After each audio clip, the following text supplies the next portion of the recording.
The man at the counter was on his third refill of coffee and his fourth bragging story when he leaned across the Formica and said, loud enough for the whole diner to hear, "Sweetheart, when I was with the Rangers, we used to do 12-mile rucks before breakfast. I'm talking full kit, 60 pounds, and I'd still beat my squad by 10 minutes. 2nd Battalion. Don't even get me started on Mogadishu. I can't talk about half of what we did over there."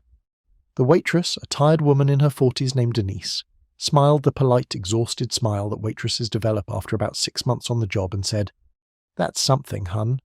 The man, late 30s, broad in the shoulders, wearing a tight black t-shirt with a Ranger tab embroidered in gold over the left chest, puffed up a little and reached for the sugar dispenser.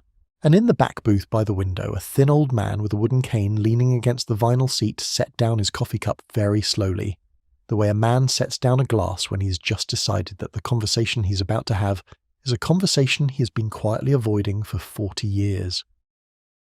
The old man cleared his throat. He said in a voice that was soft but somehow carried through the entire diner the way certain voices do, "Excuse me, son, I do not mean to interrupt, but I wonder if you would do an old man a favour and recite the 3rd stanza of the Ranger Creed for me. Just the 3rd stanza. I have not heard it spoken in a long time, and I would consider it a kindness." The man at the counter froze with the sugar dispenser still in his hand. If you believe that the loudest man in any room is almost never the one who has actually been where he claims to have been, type the word truth in the comments right now. Because what was about to happen in the next 90 seconds in that little roadside diner off Route 19 was going to teach every person in the building something they would not forget for the rest of their lives. His name was Henry Dawson, and at 78 years old he was a regular at the Pinewood Diner in a small unincorporated community in western North Carolina, 6 miles off the main highway, where the only landmarks were a Baptist church, a gas station, and a fireworks store that stayed open year-round, despite the fact that fireworks were technically illegal in 3 of the 4 counties that touched the parking lot. Henry came to the Pinewood every weekday morning at 7:15 a.m. for the same breakfast. 2 eggs over easy, 2 pieces of wheat toast lightly buttered, a small glass of orange juice, and black coffee with 1 sugar. He sat in the same booth, the back booth by the window, because from that booth he could see the parking lot and the highway exit and the back door of the kitchen all at the same time, and Henry had learned a long time ago that a man who can see all the exits from his seat is a man who can enjoy his coffee. He was a tall man once, 6'1" in his prime, but age and a pair of bad knees and a back injury from 40 years ago had taken a couple of inches off him, and he now stood somewhere closer to 5'11" on a good day. His hair was the colour of old steel, cut every 3 weeks at the same barbershop he'd used since 1979. His face was long and weather-creased and dignified in the way that certain old faces become dignified almost by accident, just from the slow accumulation of patience over decades. His eyes were a pale, clear grey, and there was something about those eyes, a steadiness, an unhurriedness, a way of looking at a thing for 1 second longer than most people look, that made strangers occasionally fall silent in his presence without being able to say why. He walked with a wooden cane that had been carved for him by his grandson Marcus 3 Christmases ago, before Marcus had shipped out for his own first deployment, and the cane had a small brass tip on the bottom that made a soft clicking sound on the linoleum floor of the diner whenever Henry walked to the counter to pay his bill. He wore the same uniform every day, pressed khaki pants, a button-down shirt in a soft colour, pale blue or pale yellow or pale green, and a windbreaker if the weather was cold. He did not wear hats. He did not wear veterans' caps. He did not wear flag pins. He did not advertise. What none of the regulars at the Pinewood Diner knew about the quiet old man in the back booth was that the cane he carried was not just a walking aid. It was the only object in his life he had ever asked his grandson to make for him, and the reason he had asked was that he had once carried a different stick, a thinner one, made from a piece of mahogany he had cut himself with a knife in a place called Playtrap Valley in February of 1968, and that thinner stick had been the only thing left of his closest friend in the world after the friend had died on top of him in a foxhole, and Henry had lain underneath the body for 11 hours waiting for daylight. The Pinewood Diner was a small place, 12 booths and a counter with 8 stools, the kind of diner that had been built in 1962 and had been kept almost exactly the same way ever since. The walls were covered in faded photographs of high school football teams from the 1970s and yellowing newspaper clippings about local hunting records and a single framed dollar bill from the diner's first day of business. The owner was a woman named Pearl Whitlock, 66 years old, who had inherited the diner from her father in 1998 and who ran it now with her daughter Denise as the morning waitress and a kid named Thomas, who came in to wash dishes after school. The coffee was strong, the eggs were always fresh because Pearl bought them from a local farm 3 miles down the road, and the prices had gone up exactly twice in 20 years. On this particular Thursday morning in late October, the diner was about half full. Pearl was at the register doing the morning paperwork. Denise was wiping down the counter. There were 6 other customers besides Henry, a long-haul trucker eating pancakes at booth 4, 2 construction workers in safety vests sharing a plate of bacon at booth 7, an elderly woman named Imogene with her grown daughter at booth 9, and now this man at the counter, the one in the tight black t-shirt with the embroidered Ranger tab, who had walked in about 40 minutes earlier and ordered the largest breakfast on the menu and started talking before his coffee had even been poured. Henry had noticed him the moment he walked in. Henry noticed a lot of things that other people did not notice, because Henry had been trained, a very long time ago, to notice things, and the training had never quite worn off. The first thing Henry had noticed was the t-shirt. The Ranger tab on the chest was embroidered, not patched, and it sat about half an inch lower than it should have if it had been replicating an actual uniform. The second thing Henry had noticed was the way the man walked. Not the swagger, Henry did not mind a swagger, and plenty of real Rangers had swaggers, but the specific way the man carried his weight on his heels rather than the balls of his feet. Real infantrymen, even decades after they have left the service, almost always still walk on the balls of their feet, the way they were taught to walk in basic so they could move quietly and quickly. The man at the counter walked like a man who had spent most of his adult life sitting in a chair. The third thing Henry had noticed was the way the man held a coffee cup. There was no specific tell to it exactly, but real combat veterans tend to hold cups close to their bodies, almost protectively, and to keep their other hand free without thinking about it. The man at the counter held his coffee cup at arm's length and waved it around when he talked, and used both hands when he reached for the cream.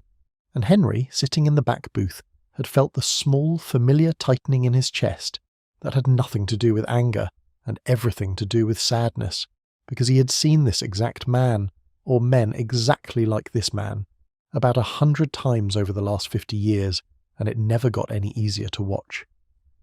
The man's name, as Denise would learn from his credit card a little later, was Brent Holloway. He was 38 years old, lived 2 counties over, sold extended warranties for kitchen appliances at a chain store in a strip mall, and was driving back from a sales conference in Asheville when he had pulled off the highway looking for a cheap breakfast.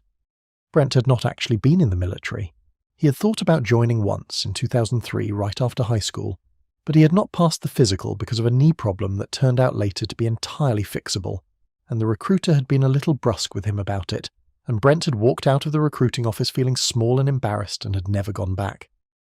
Over the next 20 years, that small and embarrassed feeling had not gone away. It had grown, in fact, the way a small wound grows when you do not clean it. By his late 20s, Brent had started telling people he had done a little time in the army. By his early 30s, he had started telling people he had been in the Rangers briefly. By his mid-30s, he had bought his first Ranger tab t-shirt online from a website that sold them for $19.95, and he had started telling people he had been with 2nd Battalion, and that he had deployed to Iraq, and that there were some things he just couldn't talk about, you know how it is. He told these stories to women in bars mostly, and to co-workers at sales conferences, and to strangers in diners and gas stations and motel lobbies. He told them so often that he had begun to almost believe them himself. The strange thing about Brent Holloway, and the thing that made him tragic rather than just contemptible, was that he was not really a bad person. He was lonely and afraid that his life had not amounted to much, and ashamed of the small embarrassment he had carried around since 2003, and the lies were a kind of medicine for the shame, the way alcohol is a kind of medicine for grief. The lies did not actually fix anything, they just made the shame quieter for an hour at a time, and at the Pinewood Diner that Thursday morning in October, Brent Holloway was working on his 4th hour of quietness, and he had no idea that the old man in the back booth was about to take his medicine away from him, in a way that would either ruin his life or save it, and which one it would be was going to depend entirely on Brent Holloway himself. When Henry asked his question, "I wonder if you would do an old man a favour and recite the 3rd stanza of the Ranger Creed for me," the diner did not go silent right away. It was a small thing, just a polite question from an old man in a back booth, and most of the customers did not even hear it. The trucker at booth 4 kept eating his pancakes. The 2 construction workers kept arguing about football scores. Imogene and her daughter kept talking about Imogene's upcoming hip surgery, but Brent Holloway heard it. Denise the waitress heard it. Pearl at the register heard it. And in the small bubble of 3 people around the counter where the conversation had been happening, the temperature dropped about 10 degrees in the space of a single second. Brent slowly set the sugar dispenser down. He turned on his stool to look back at the booth where the old man was sitting. He smiled, a wide, friendly, slightly uncertain smile, the smile of a man who has been caught off guard but is still confident he can talk his way out of whatever this is. "Sir," he said, "I appreciate that, I really do. The 3rd stanza, huh? You know, it's been a few years since I had to recite that thing. My memory's not what it used to be." Henry, in the back booth, did not move. He just looked at Brent with those pale grey eyes, the way a patient man looks at a thing he has all the time in the world to wait for. He said gently, "Take your time, son. I am not in a hurry." The 3rd stanza begins with one word. Just give me that one word and I will help you with the rest if you need a hand. And it was right at that moment that Brent Holloway, the extended warranty salesman from 2 counties over, realized he was in trouble, because Brent did not know any of the stanzas of the Ranger Creed. He had never read the Ranger Creed. He had heard the phrase Ranger Creed in 2 different movies and on 1 episode of a History Channel documentary, and that was the entirety of his familiarity with it. He did not know the 1st stanza. He did not know the 2nd stanza. He certainly did not know the 3rd stanza. And the old man in the back booth, who had asked the question with the quiet confidence of a man who knew exactly which fish was on his line, was now waiting, patiently, for a word that Brent did not have in his head. Brent's mouth opened, it closed, it opened again. He looked at Denise, who had stopped wiping the counter and was now standing very still with the rag in her hand. He looked at Pearl, who had set down her pen and was watching from behind the register.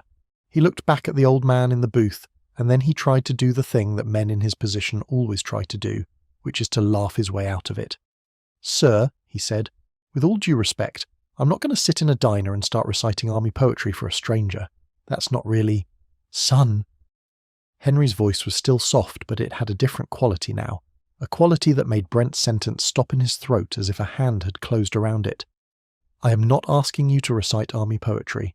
I am asking you to recite a creed that every ranger memorizes in the first week of the ranger indoctrination program, that every ranger says out loud at every formation for the entirety of his service, and that no ranger I have ever met in 55 years of knowing rangers has ever forgotten, even after a stroke, even after dementia, even on his deathbed. I have personally seen a man with stage 4 cancer in a hospice bed in Fayetteville, North Carolina, recite all 6 stanzas of that creed 2 days before he died, and his daughter told me afterwards that he had not remembered her name in 3 weeks. The Ranger Creed is not army poetry, son. It is the spine of the regiment. And I am sitting here asking you for 1 stanza, and you cannot give me the first word, which means we have a problem. Now I am going to ask you a different question, and I want you to think very carefully before you answer it." Henry leaned forward slightly on the table, his old hands folded in front of his coffee cup, and his pale grey eyes locked on Brent's. "What battalion did you say you were with?" Brent's face had gone the colour of unbleached flour. He swallowed once, then twice. I said second battalion. But that was a long time ago, sir, and 2nd Battalion, 75th Ranger Regiment is headquartered at Joint Base Lewis McChord in the state of Washington. What was your company?" Brent opened his mouth, closed it. I was in Bravo. Bravo Company. Who was your company commander when you were there?" Silence. "Who was your first sergeant?" Silence. "Who was the regimental commander when you went through RIP?" Brent's eyes were starting to fill with something that was not yet tears but was on its way. He looked at the door of the diner. He looked at the floor. He looked at his half-eaten plate of eggs and bacon and home fries. And then he did the worst thing he could possibly have done. The thing that turned a small public embarrassment into a public catastrophe. He tried, one more time, to lie. "Sir," he said, "I respect the questions, but I think you might be testing me a little unfairly. I had a head injury during my deployment, and there are some things I just don't remember as well as I—" "Son." Henry's voice cut through the lie like a knife through warm bread. "Stop. Please stop. You're making this worse. I am not your enemy. I am a man who is asking you for your own sake to stop digging the hole you're standing in. Stop talking. Just stop.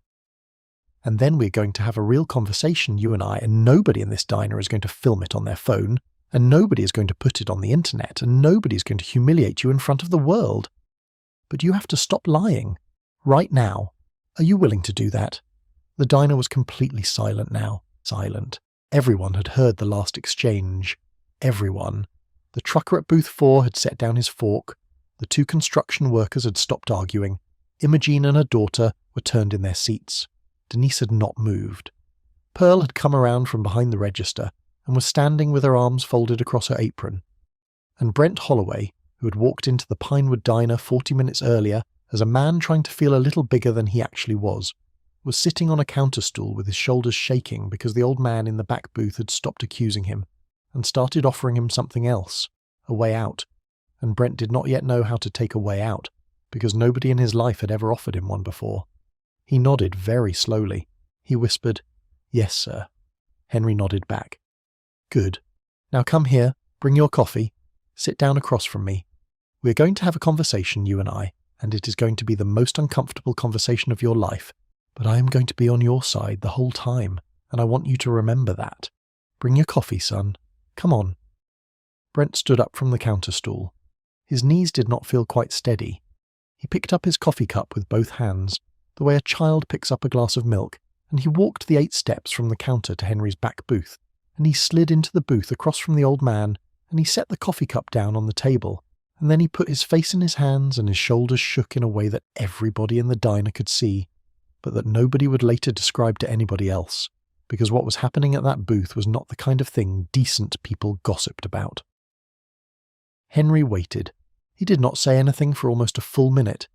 He just sat there with his hands folded around his own coffee cup, watching the man across from him cry, and his pale grey eyes were not angry and not pitying. They were something else, something more like recognition. The recognition of a man who has seen this kind of grief before and who knows that the only thing you can do in the face of it is to be quiet and patient and present. What none of the people in the Pinewood Diner could have known, as they pretended not to watch the back booth, was that Henry Dawson was thinking, at that exact moment, about a young Ranger private named Tommy Salazar, who had cried the same way in a barracks at Fort Benning in November of 1965, because Tommy had not been able to keep up on a road march and the platoon sergeant had ridden him about it for an hour, and that Henry had sat with Tommy on the edge of his bunk that night and had told him that the difference between a man and a boy was not whether he failed, but what he did the day after he failed, and that Tommy had gone on to become one of the best Rangers in the 6th Battalion in Vietnam and had died in November of 1967, saving the life of a Korean interpreter on a hilltop near the Cambodian border, and that Henry had been the man who carried Tommy's body to the medevac helicopter, and the man who wrote the letter to Tommy's mother in El Paso, and the man who, 58 years later, still remembered every word of that letter, because some letters you do not get to forget. When Brent had cried himself out, Henry pushed his own coffee cup gently across the table toward him and said, "Drink some. It will help."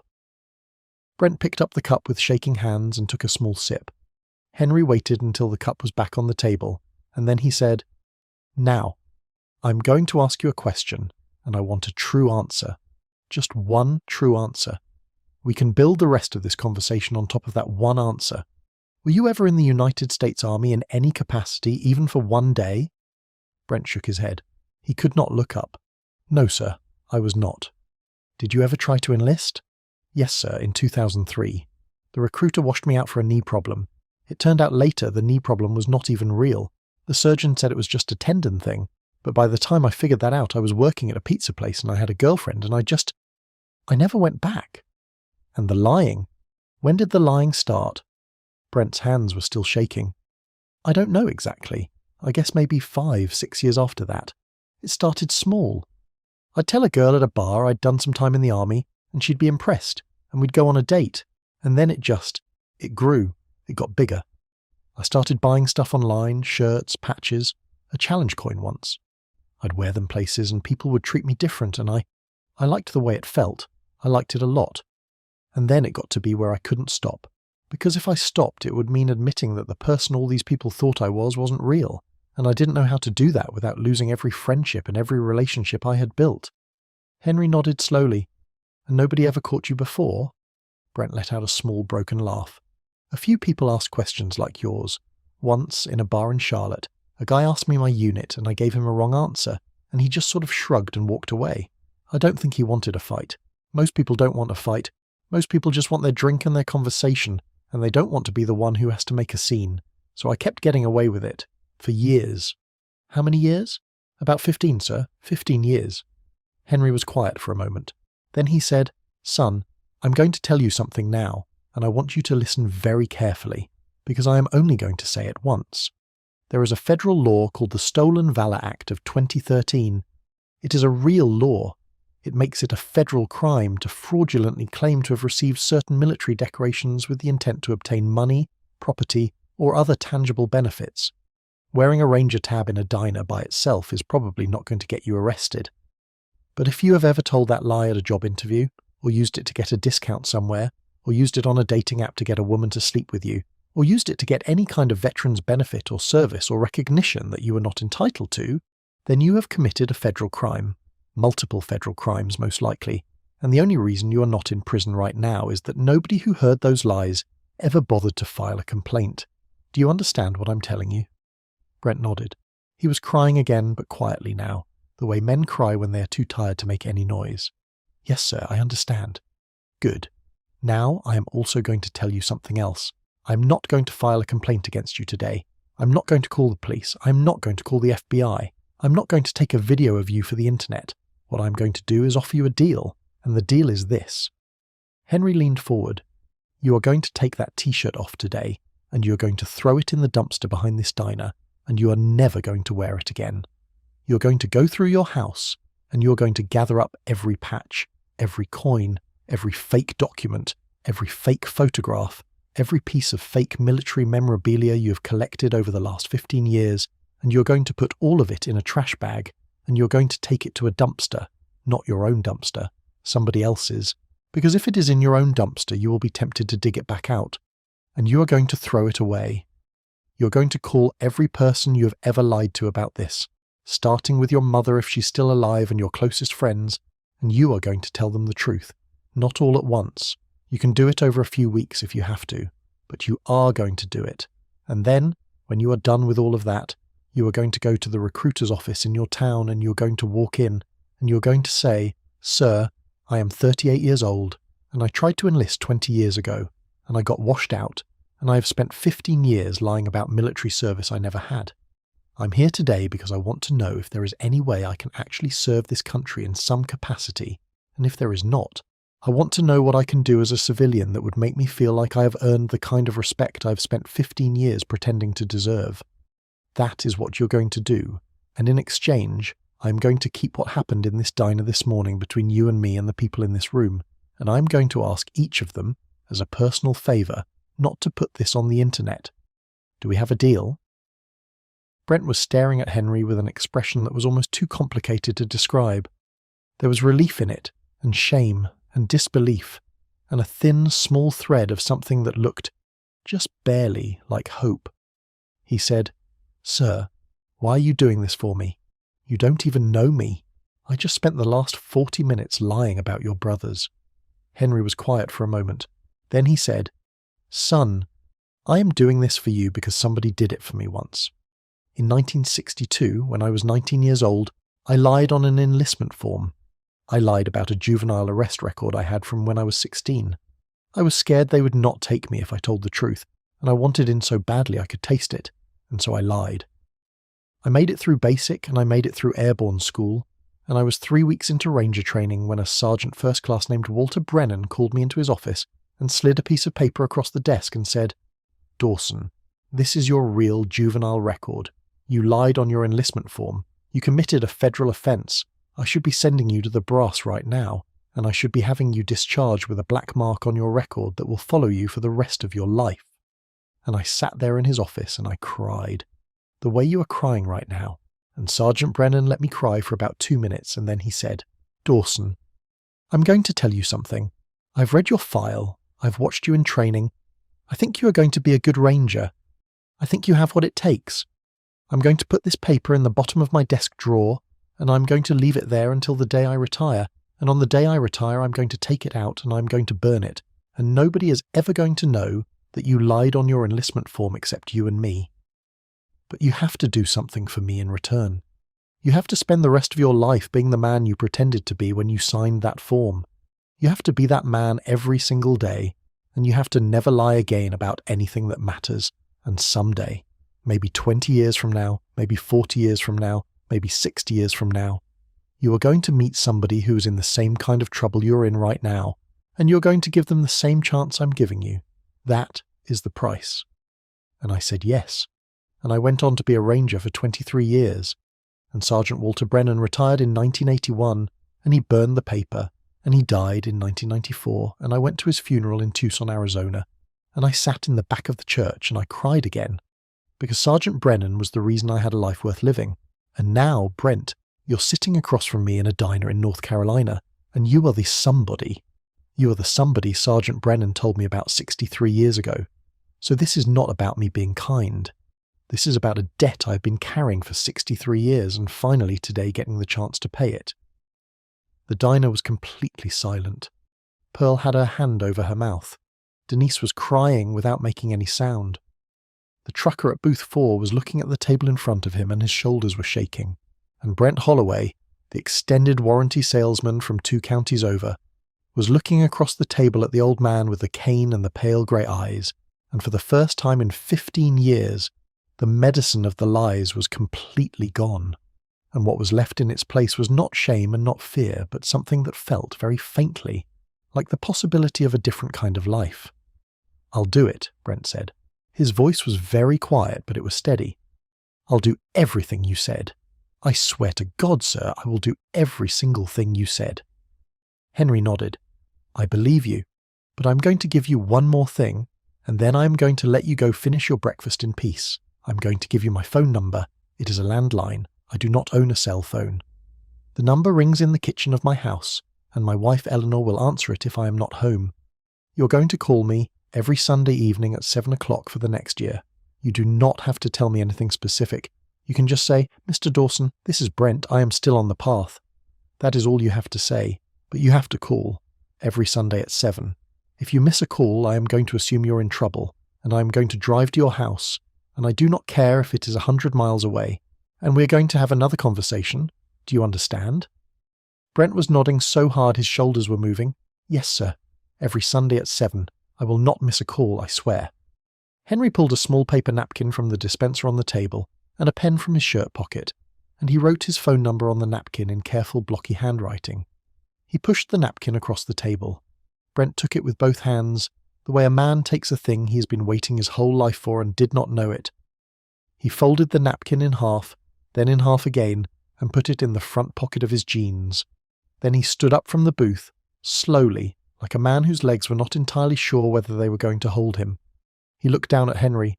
"Sir," he said, "what is your full name? I want to know who you are. I want to know exactly who I am keeping a promise to." Henry looked up at him for a long moment. Then he said, "My name is Henry Dawson, Master Sergeant, United States Army, retired.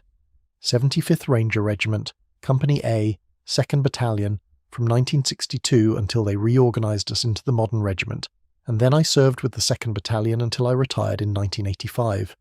I did 3 tours in Vietnam. I did the Tehran Embassy planning in 1980. I trained rangers at Benning for the last 6 years of my career. I have 11 decorations I do not talk about and 1 I will not even mention. Now you know who I am, Brent, and every Sunday at 7, you're going to call the house of the Master Sergeant whose Ranger brothers you spent 15 years pretending to be, and you're going to tell me that you are still on the path. And someday, maybe a long time from now, you and I are going to sit down at this same booth, and you're going to tell me what your life looks like. And we're going to find out together what kind of man Brent Holloway turned out to be. Now go finish your breakfast. Your eggs are cold, but Pearl will warm them up for you. She is a good woman. And then you have a long drive ahead of you, and you have some things to throw away when you get home." Brent walked back to the counter on legs that did not quite feel like his own. He sat down on his stool. He looked at his cold breakfast plate. Pearl, without saying a word, picked up the plate and walked it back to the kitchen, and 3 minutes later she came back with a fresh plate, hot eggs, and hot bacon, and hot home fries, and she set it down in front of Brent and said very quietly, "On the house, hun. Brent looked up at her with eyes that were still wet. "Ma'am, you don't have to."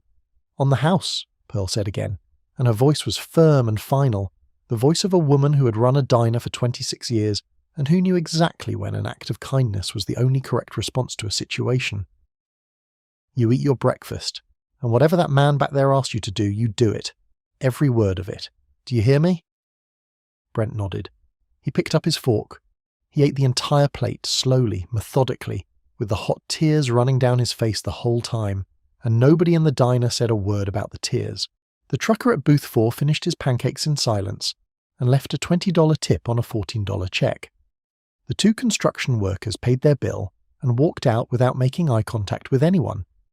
But as they passed Henry's booth, the older one, a man named Carlos, paused for a half-second and laid his hand briefly on the back of Henry's booth, not touching Henry, just touching the booth, and then walked out into the parking lot. Imogene, the elderly woman, walked over to Brent's stool on her way out, laid her hand on his shoulder and said, "Young man, I have been an army wife and an army widow. My husband Charles was a sergeant first class in the infantry, and he died in 1989. I am going to pray for you tonight, and I am going to pray for you every night for a year. You have been given a gift today. Do not waste it." Brent could not speak. He just nodded. Imogene walked out with her daughter, and the diner emptied out except for Henry in the back booth, and Brent at the counter, and Pearl and Denise behind it. Brent finished his eggs. He drank the last of his coffee. He pulled out his wallet, paid his bill, left a $40 tip on a $16 check, walked outside to his car and stood in the parking lot for almost 10 minutes before he was steady enough to drive. Before he got in the car, he peeled the Ranger Tab t-shirt off over his head, walked it to the dumpster behind the diner and threw it in. He drove home in his white undershirt, and he turned the radio off, and he did not stop driving except for gas. And when he got home, he spent 4 hours going through every closet and drawer in his house. And by midnight, there was a black trash bag in the dumpster of a 24-hour gas station 11 miles from his apartment. And inside that trash bag was every single piece of fake military memorabilia Brent Holloway had collected in 15 years of lying. He went to bed at 1 in the morning. He cried for about 20 minutes and then he fell asleep and he slept harder than he had slept in 15 years. Brent called Henry Dawson the following Sunday at exactly 7 o'clock. Henry's wife Eleanor answered the phone. She said, "Dawson residence." Brent said, "Ma'am, this is Brent Holloway. Mr. Dawson is expecting my call." There was a small pause on the other end of the line, and then Eleanor's voice came back, and it was warm in a way that surprised Brent. The warmth of a woman who had been told some version of this story by her husband, and who had clearly approved of what her husband was doing. "Brent," she said, "Henry told me about you. I am glad you called. He is right here. Hold on a moment." There was the sound of the phone being passed, and then Henry's voice, quiet, steady, a little tired the way an old man's voice gets tired by Sunday evening, came on the line. "Brent, are you on the path?" Brent's throat tightened. "Yes, sir, I am on the path. I threw away the t-shirt the same day. I threw away everything else by midnight. I called my mother on Friday and I told her the truth. She cried, sir. She cried for about an hour, but then she said she was proud of me for telling her, and she said she had always sort of suspected, and she said she loved me anyway. I called my best friend Mike yesterday and I told him too. He was angry at first. He said some things I deserved, but by the end of the call he said he would still be my friend if I really meant it about changing. Tomorrow I am going to the recruiter's office. I do not know what they will tell me. I'm 38, my knees are not what they were, I do not think they are going to take me. But I am going to ask, and whatever they say, I am going to ask them what else I can do. I've been thinking about volunteering. I looked up the local VFW post yesterday. They have a kitchen where they cook meals for homeless veterans on Saturday mornings. I am going to call them tomorrow too. Sir, I just wanted you to know. I am on the path." Henry was quiet on the other end of the line for a long moment. Then he said, "Brent, I am proud of you. I know that probably does not mean very much coming from a stranger you met in a diner, but for what it is worth, I am proud of you. Call me next Sunday at 7. "Yes, sir." Brent, "Yes, sir. I want you to know one more thing. The reason I asked you for the third stanza in the diner, and not the first or the second or any of the others, is that the third stanza is the one that matters most to me personally. It is the one I've repeated to myself in the worst moments of my life. It begins with the word never, and the full stanza is, "Never shall I fail my comrades. I will always keep myself mentally alert, physically strong and morally straight, and I will shoulder more than my share of the task, whatever it may be, 100% and then some." That is the third stanza. I want you to memorize it tonight. I want you to be able to recite it the next time you call me.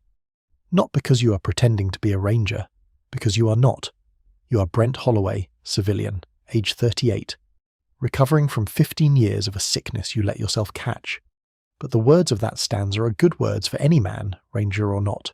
And if you can say them out loud and mean them, you will have something that you have not had in a very long time, which is a backbone you built yourself instead of a costume you bought online. Memorize it tonight, son. I will hear it from you next Sunday. Brent was crying again. He whispered, "Yes, sir. I will memorize it tonight."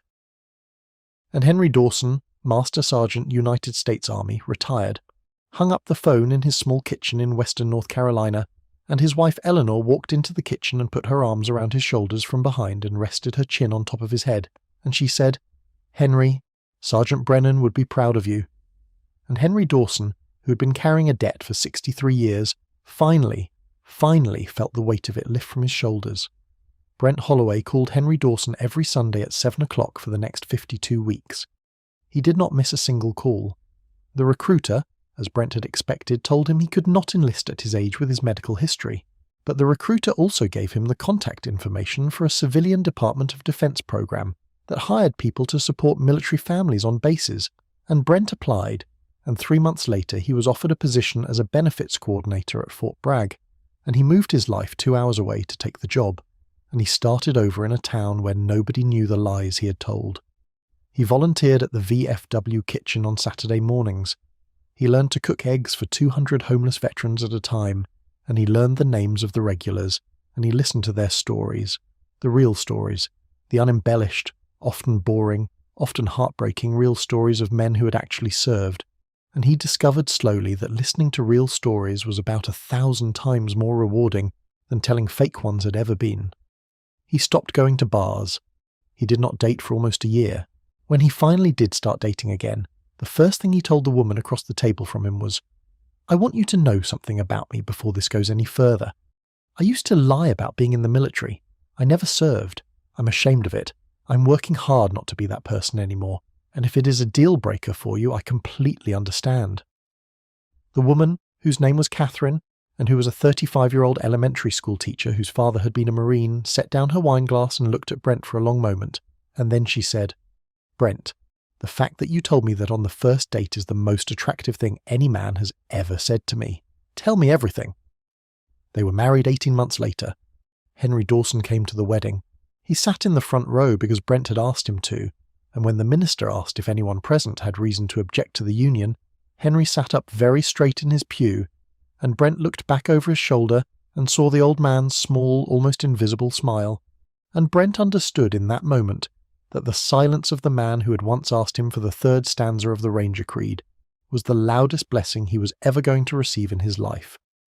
Henry Dawson passed away 3 years after the wedding, at the age of 81, in his small house in western North Carolina, with his wife Eleanor holding his hand and a wooden cane carved by his grandson Marcus leaning against the bed. His funeral was held at a small Methodist church off the same Route 19 where the Pinewood Diner sat, and the church was so full that people stood in the parking lot. Among the mourners were 3 retired 4-star generals, 11 retired colonels, and more than 200 former Rangers from every era of the regiment, from the early 60s to the present day. Pearl Whitlock from the Pinewood Diner was there, Denise the waitress was there, and Brent Holloway was there with his wife Catherine and their newborn daughter, whose name was Eleanor, after Henry's wife, who had given them permission with tears in her eyes when they had asked. When it came time for the eulogies, several men spoke about Henry's career and his service, and his legendary patience with younger Rangers, and then Brent Holloway, who had asked permission to speak last, walked to the front of the church in a plain dark suit, and stood at the lectern with both hands gripping the wood, and he said, "My name is Brent Holloway. I am not a Ranger. I have never served in the United States military. 5 years ago I walked into a diner in this town wearing a Ranger t-shirt I'd bought online, and I told a waitress lies about a unit I'd never belonged to and a war I had never fought in. And the man whose funeral we're attending today asked me, very quietly, to recite the third stanza of the Ranger Creed. I could not recite a single word of it. And in the next 90 minutes of my life, Master Sergeant Henry Dawson did something for me that no human being had ever done before. He did not humiliate me. He did not call the police. He did not film me. He did not put me on the internet. He sat me down in a back booth, and he told me a story about a sergeant first class named Walter Brennan, who had given him a chance in 1962, and he told me that he had been waiting 63 years to pay that debt forward, and he told me that I was the man he had been waiting for. He gave me his phone number. He told me to call him every Sunday at 7 o'clock for a year. I did. 52 Sundays in a row. I never missed a call. Master Sergeant Dawson saved my life. I do not mean that as a figure of speech. I mean that the man I was on the morning I walked into that diner was a man who had nothing left in his life that was real. And the man I have become is a man who has a wife and a daughter, and a job he is proud of, and friends who know the truth about him, and a small, quiet self-respect that I built one Sunday phone call at a time. I owe everything I have to the patience and the mercy of an old ranger who could have destroyed me and chose instead to save me. The third stanza of the Ranger Creed begins with the word never. Never shall I fail my comrades. Master Sergeant Dawson did not fail his comrades. He did not even fail a stranger who had insulted them. He carried the creed in his bones until the day he died, and the only way I know how to honour him is to carry the lesson he taught me in mine. I am not a ranger. I will never be a ranger. But because of Henry Dawson, I am, for the first time in my life, a man. Thank you, sir. Thank you for everything. The church was completely silent. Eleanor Dawson, sitting in the front row in a black dress with a small white handkerchief in her hands, was nodding and crying at the same time, and she reached up and squeezed Brent's hand as he walked back to his seat, and she whispered, "He loved you, Brent. You should know that. In the last year, when he was getting weaker, you were one of the things he talked about most. He said you were the proof that he had finally paid his debt. Thank you for being that for him." The Pinewood Diner is still there, off Route 19 in western North Carolina, 6 miles from the highway exit. Pearl Whitlock retired in the spring of last year, and her daughter Denise runs the place now. The back booth by the window has a small brass plaque on the wall above the table that Denise installed 2 months after Henry's funeral. The plaque reads, "Reserved in honour of Master Sergeant Henry Dawson, U.S. Army Rangers, 1962 to 1985. Never shall I fail my comrades." The booth is still used by customers, because Denise believes Henry would not have wanted it to sit empty, but the plaque is always there, and every now and then a customer will sit down in the booth and notice the plaque and ask Denise about it, and Denise will tell them, in a few quiet sentences, the story of an old ranger and a young liar, and a third stanza and a phone call every Sunday at 7 o'clock for a year. The story has spread from that booth to other diners, other small towns, other quiet conversations. A version of it appeared in a Ranger Regiment newsletter. A version of it was retold by a chaplain at Fort Benning during a graduation ceremony. A version of it has been told, in pieces, by Brent Holloway himself, who now travels twice a year to speak to groups of young men in church basements and community centres about what it means to live a real life instead of a borrowed one. He always begins his talks the same way. He says, "My name is Brent Holloway. I am not a ranger. I have never served in the United States military. I am here today because of a man named Henry Dawson, and the only reason I'm alive in any meaningful sense of the word is that Henry Dawson asked me a question I could not answer, and then he gave me a chance to become someone who could. Because the lesson of Henry Dawson is not really about stolen valour, and it is not really about the Ranger Creed, and it is not even really about an old man in a diner who saw through a younger man's lie. The lesson is simpler than that, and harder than that, and it is the lesson that everyone who has ever loved a broken person already knows in their bones. The lesson is that the kindest thing you can do for a liar is not to expose him in front of strangers, but to offer him a path out of the lie, and to walk that path beside him, and to wait at the end of every Sunday for the small, faithful sound of his voice on the other end of the phone telling you that he is still on the path. The lesson is that mercy, when it is offered by the right person at the right moment, can do more than punishment can ever do, and that the men who have actually carried hard things in their lives are almost always the gentlest, with the men who have only pretended to. And the lesson is that somewhere, in some small diner in some forgotten town, an old veteran is sitting in a back booth right now with his coffee growing cold, watching a younger man across the room with quiet, unhurried eyes and waiting patiently for the chance to pay forward a debt that somebody paid forward to him a very long time ago. If this story moved you, if it made you think about the difference between the man you pretend to be and the man you could become, please subscribe to the channel, because we tell stories like Henry Dawson's every week, and we believe, as Henry believed, that the men and women who served in silence, and the men and women they quietly saved along the way, deserve to be remembered out loud.